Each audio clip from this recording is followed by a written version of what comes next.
Welcome to Travel Safely. I'm your host, Bryan Mulligan. We're coming to you from the Subaru Business RadioX studio in Gwinnett, Georgia. We're sponsored by Applied Information, a technology company here in Gwinnett, focused on using technology to save lives, improve traffic, drive commerce, and help the environment. In this show, we talk about transportation, technology, and entrepreneurship. And we're trying to deal with this society traffic problem that kills 40,000 people a year in transportation and injures millions. We're just used to it, but something has to be done. So what we're advocating for is a new partnership of government and private sector in collaboration using technology and innovation to help solve this problem. And so today's guest is Keary Lord from Atkins and on secondment to Renew Atlanta. Welcome, Keary. Thank you. Glad to be here. Thanks, Keary. And the topic of the day is trying to improve traffic in Atlanta. So, Keary, thanks for joining me on the show. And we're just going to talk for about 20 or 30 minutes about this topic of how Renew Atlanta is trying to set about improving the traffic. And our listeners may not have heard of Renew Atlanta. So tell us about Renew Atlanta. What do you guys do? Okay, sure. So Renew Atlanta and the T-SPLOS program are a program management team. It's a group of about 60 people who are private sector and public sector that reside in City Hall that are destined to deliver the city's two programs, which is a $500 million program for transportation improvements throughout the city. Okay, and T-SPLOS is the Transportation Special Purpose Tax. So that's a penny tax or half penny tax? It's a percent of a penny. Percent of a penny, right? Yes. So everybody who buys anything in Atlanta pays towards this program as a percent of a penny on every dollar, and that funds this program to try and improve traffic in Atlanta. So what are the main things that it does? I know you something about complete streets and technology. What's the focus of the program? Okay, so for the T-SPLOS specifically, they a significant amount of the funds are going to fund the right-of-way for the Beltline. So that's a big deal. There are many complete streets projects which will turn roads that are simply designed for car users only to accommodate bicycles and pedestrians and make them safer for all users, and incorporate transit amenities also. There's trailways, there's intersection improvements, and there's also a lot of technology improvements throughout the city as part of the program. Wow, fantastic. And you know, we can see that you're energetically leading part of the leadership team at Renew Atlanta. You and I have worked together for a while, doing all of these kinds of projects to improve traffic, trying to save lives and help commerce be more successful in Atlanta. But where does the passion come from? Tell us a little bit about the Keary story and how you got into the transportation business and a bit of human interest stuff. Sure, yeah. So I'm a civil engineer. So when I came out of college, civil engineering offers you many different specialties to go into. And while I was simply doing civil site design, I took my first traffic engineering course and learned what traffic engineers were doing in a private sector firm that I was working at part-time. And they help make the roadways and intersections safer, the transportation system safer. And so I wanted to be a part of that. I think that's the biggest contribution that I could make, and I fell in love with it and haven't turned back since then. Now, I think traffic safety can be incorporated into about anything we do nowadays with our transportation system. And so, and I feel like I get to put my hands on every bit of that. So there's low-cost safety improvements that improve the safety for all travelers, whether they're in a car, bicycle, walking, whatever it is.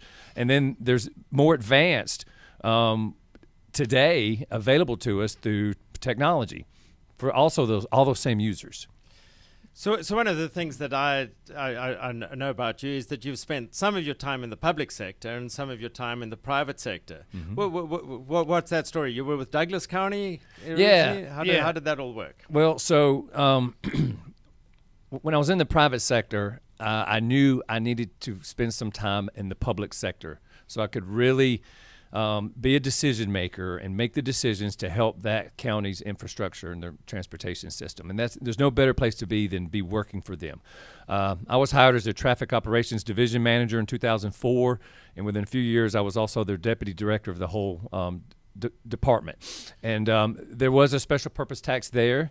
The county was in need of some experience that could point them in the right way of investing their funds in a better way for transportation safety. And just to brag a little bit, they crashes were reduced in my tenure by almost 18%.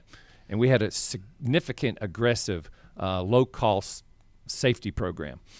Well, that's important. It's always good to hear about the data. I mean, you know that I'm a data guy, so that gives us a segue to talk about, you know, some of the numbers that are emerging, and one of them that my sort of Debbie Downer statistics of the day goes like this: a person dies in every 88 million miles of driving.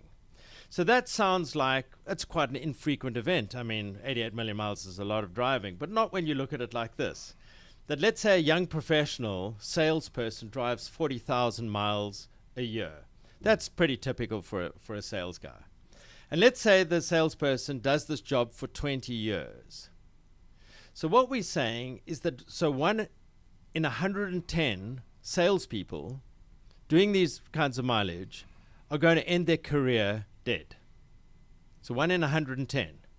I mean, you know, for a guy, it's not uncommon to have 500 people, you know, who know you on LinkedIn, that their career, a significant number of those are going to end up dead by traveling on the roads.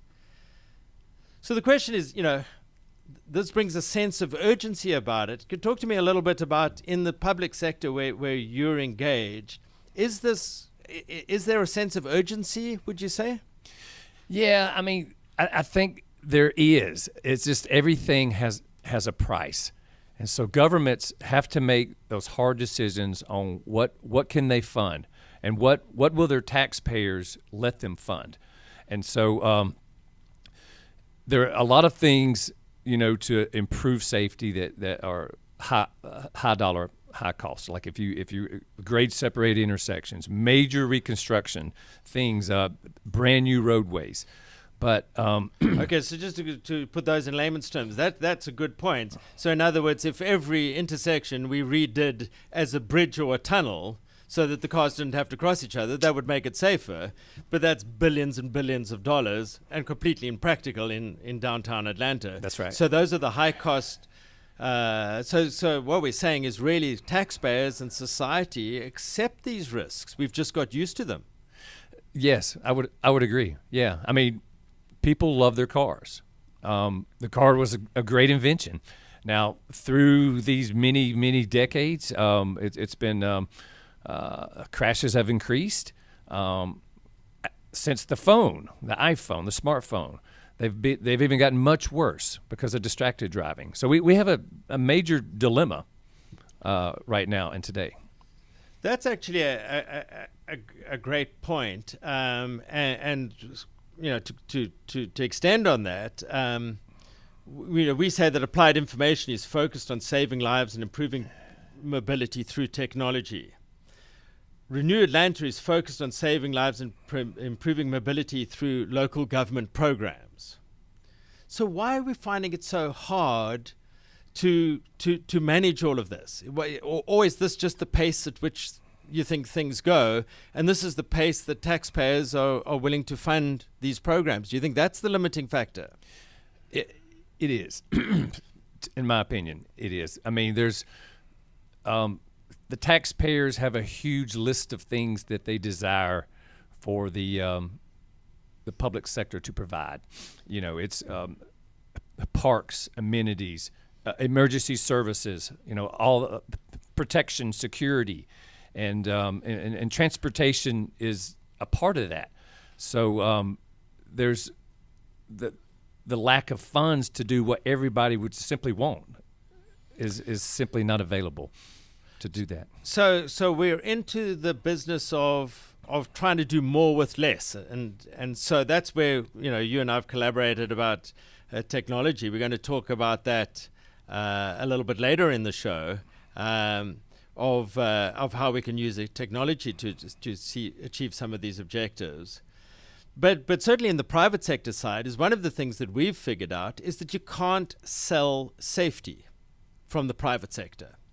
There have been a number of examples of that, and particularly in motor cars. So we had the situation with motor cars, for example, were sold without seatbelts for many, many years. They were sold with solid steering columns, so that when you had a relatively minor accident, your steering column made a hole in your chest and killed you. That's how motor cars worked for the first 80 years of their 100-year history. And a number of the car manufacturers produced safety packages in the 70s, and they couldn't sell them. The reason being, nobody buys safety. Yes, the odd person buys safety, but in principle, nobody buys safety.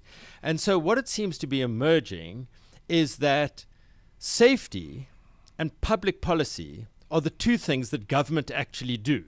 Mm-hmm. And the governments do well. Would you, is that a sense from you as well, that get yourselves out of the technology business but focus on the safety and the public policy side of things? Well, I mean, if you take it to the national level, you know, they've successfully done a pretty good job at requiring the auto manufacturers to put things in their vehicle for the safety for everyone. And so, you know, there's a lot of technology now, and it's to be determined whether that will continue, whether United States DOT and other large federal agencies will require these auto manufacturers to do that. However, the auto manufacturers, they lead the direction of where the technology goes for their vehicles. They're very good at that. And so with now connected and autonomous vehicles, there appears to be, and everyone's got a pilot across the nation of added safety benefits that we've never had before. Things that our car can tell us, or our phones could tell the car to tell us, or tell us while we're driving, that we may not have ever known before. Yeah, and that's a great point, and we you know, that leads us into the whole business of socializing this technology, mm-hmm. and getting the idea that the public are going to be engaged in technology in the future, and that's where NHTSA, for example, has played a huge role in the last number of years. For example, mandating the use of airbags. They piloted them. They found that they were successful in reducing deaths and injuries on the road. And so we now all have airbags. And I don't think we'd all like to go back to the free-for-all where motorcyclists didn't wear helmets, or we didn't have airbags or seatbelts or collapsible steering columns and the many other things that NHTSA have been responsible for. And the next one coming out is automatic emergency braking. There's looking at whether one should make that mandatory on cars. And then obviously the big topic of connected vehicles, which is we'll talk about after the break. So on that note, let's have 30 seconds with Sarah.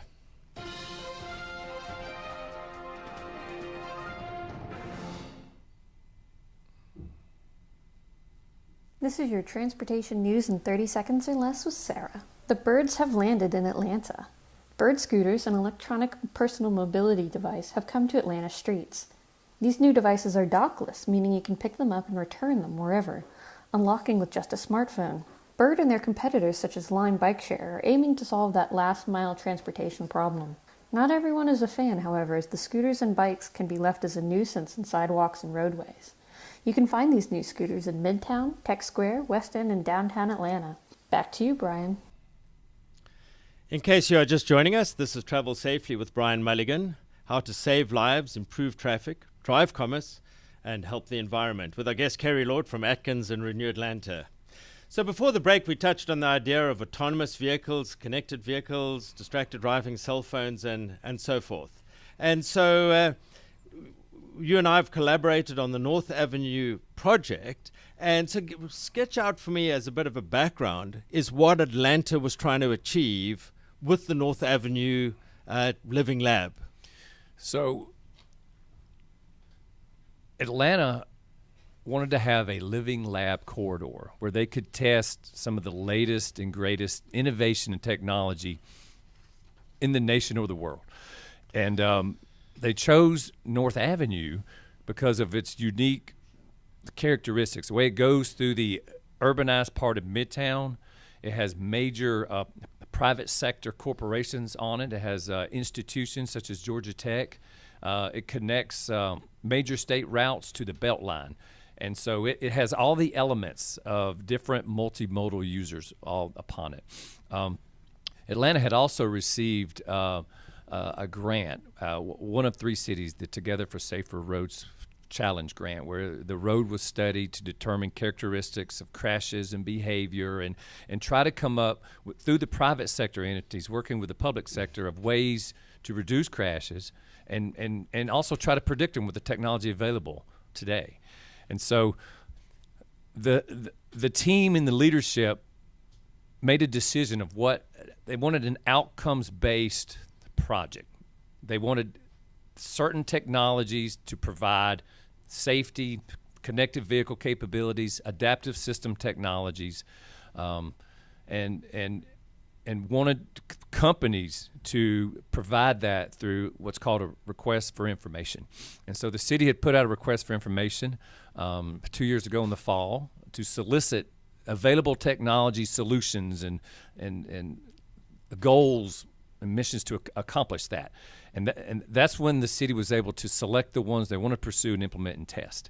And September 2017 was the ribbon cutting for the North Avenue Smart Corridor project, and everything was successfully deployed, and it was, I will refer to that as the alpha, time frame. The first go, yeah. Yeah, and so it's still going through testing and piloting. I would call everything now in a beta test, to determine the benefit of the investments, the safety benefits, traffic benefits, things like that, and so that it can, so the city can make decisions of where else should we put this, because there's already several other corridors that have been identified for smart corridor, smart city needs that the city would like to pursue with the program funds.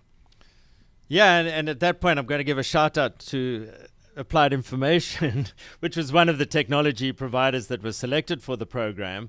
And what we did is we did connected vehicle technology with a couple of outcomes. One is business of getting paramedics and fire trucks more quickly through the corridor and more safely by bringing everybody else to a halt. That has worked really, really nicely.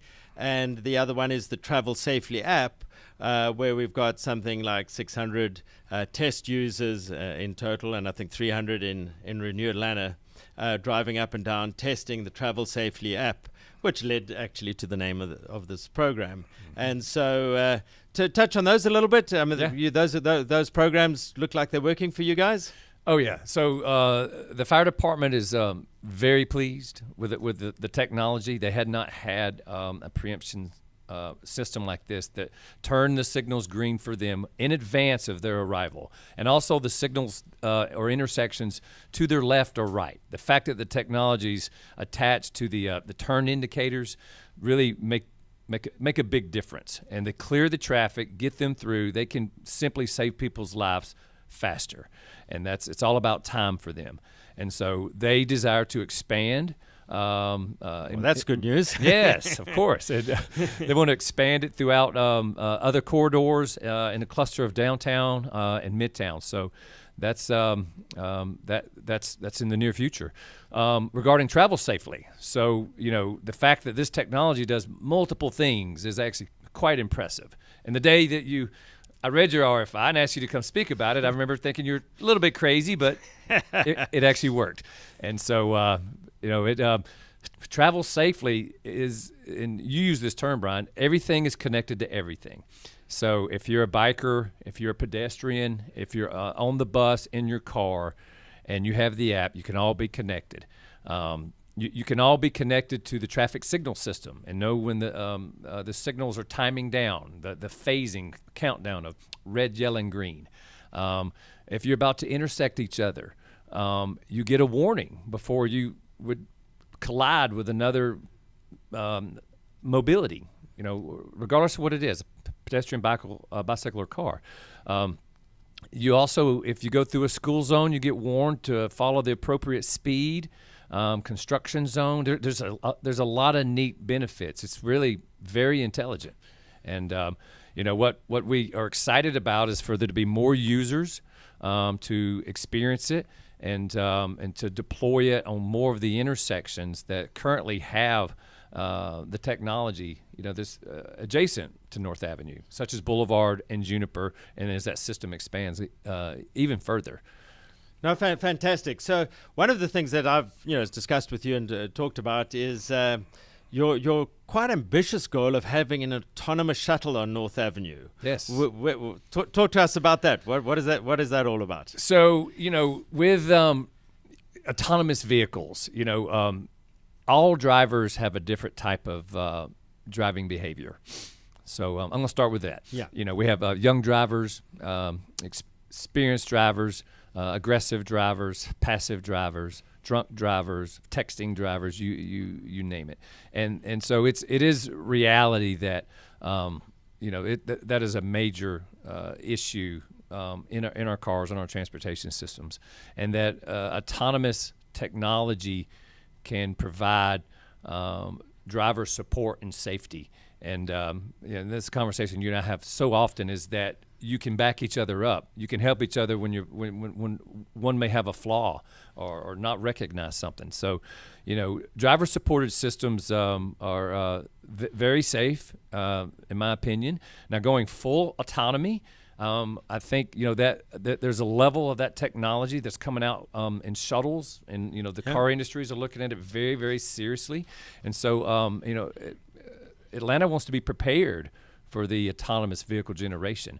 And so their first step is to, they do have a request for proposal on the street now for autonomous vehicle shuttle service providers to come in, provide vehicles that are autonomous. They're also connected. They're connected to the signal system, so they'll know when the signal is red, yellow, or green, and when to progress along the roadway and through the intersection. They'll have transit priority, which is similar to emergency vehicle preemption, in which the signals will turn green for the autonomous shuttle and the passengers on that vehicle. And I actually like that. And the reason why I like that is even if the shuttles in this initial period travel quite slowly, because in order to keep them safe, the idea is to do speeds of about 25 miles an hour is what I understand, that, or something like that, 25 or 30 miles an hour. But given that we can give them green lights using our technology, means that the travel time, let's say from Ponce City Market to the MARTA station, would possibly be comparable to driving a car, because the fact that the shuttle will always get green lights. So potentially this is a way of making using technology, making this transit work better, and then driving ridership to transit. This pilot scheme, is the intention it's going to be free, or is it funded, or is it paid? It will not be free to the users. There will be some fee that hasn't been set yet, but there'll be an app, and you reserve your spot and pay your fee to ride one of the shuttles. The phase one effort is from Ponce City Market to North Avenue MARTA station and back to Ponce City Market. Coincidentally, the Georgia Department of Transportation is putting connected vehicle technology on Ponce de Leon Avenue, which is the other route, the circular route to get back. And there's been a huge interest in the development community in that eastern part of the Beltline for access to that shuttle system in the future for their tenants and employees to get to and from MARTA.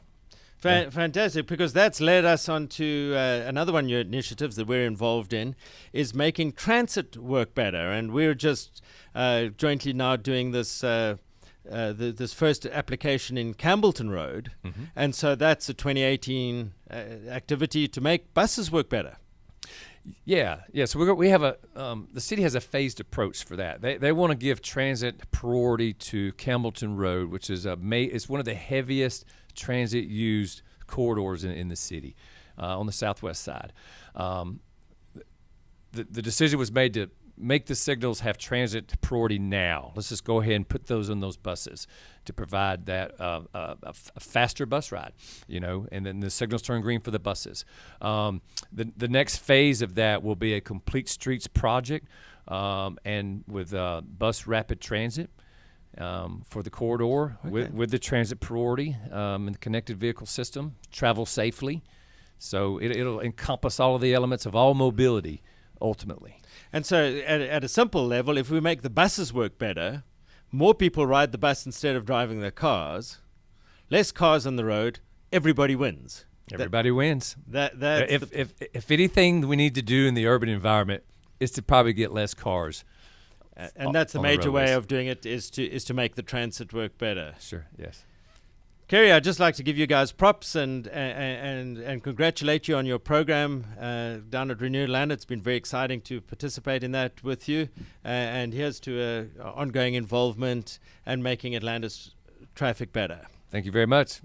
Thanks for listening to Travel Safely, brought to you by Applied Information, the show about transportation technology, innovation, and entrepreneurship. Today we were talking about Renew Atlanta and saving lives and improving quality through private sector and public sector collaboration. Pioneering work leading the way by Renew Atlanta. And thanks to Keary Lord. Thanks for joining us to help make Atlanta a better place. Until next time, this is Bryan Mulligan signing off from Business Radio X. Travel safely.